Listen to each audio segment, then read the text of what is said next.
അപ്പോൾ ചെങ്ങന്മാരെ എല്ലാവർക്കും നമ്മുടെ യൂട്യൂബ് ചാനലിലേക്ക് സ്വാഗതം. ഇന്ന് നമ്മൾ പരിചയപ്പെടാൻ പോകുന്നത് വെറൈറ്റി ഐറ്റം സാധനം കണ്ടോ. വേണം മുതലാണ് കണ്ടോ, ശരിയായ മുതൽ. ഇതിൻ്റെ പേരാണ് യപ്പ മീൻ. കണ്ടോളെ കിന്നരി മൂന്നിട്ട് പൊരിച്ചു കഴിഞ്ഞാണ്ടല്ലോ ഫസ്റ്റ് മീൻ, ഫസ്റ്റ് ക്ലാസ് ആയി. ഇത് വേറെ സാധനം കൂടി ഉണ്ട്, ഓളോട് പറഞ്ഞ സാധനം.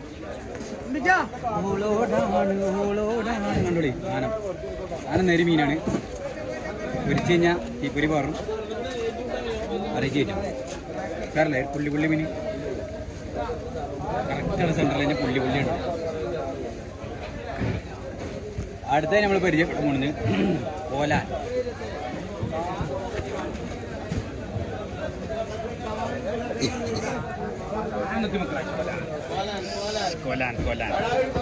പച്ചമുള്ള കരുതിന്, പച്ചമുള്ള, അതാണ് ഇതിന്റെ പ്രത്യേകത. പച്ചമുള്ള കൊലാൻ ഉരിച്ചു കഴിഞ്ഞാൽ വേറെ ലെവലിൽ ടേസ്റ്റ്, ഒന്നും പറയാനില്ല. നേരി സാധനം നമുക്ക് നേരി. അപ്പൊ അടുത്ത നമ്മൾ പരിചയപ്പെടാൻ പോണത് മഞ്ഞവറ്റ സാധനം നേരിയാണ് നമുക്ക്. ഇത് മഞ്ഞവറ്റ നമ്മുടെ ചാനൽ ഫോളോ ചെയ്തോളി. ഇതുപോലത്തെ വീഡിയോ ഇനിയും കാണാം. ഒരേ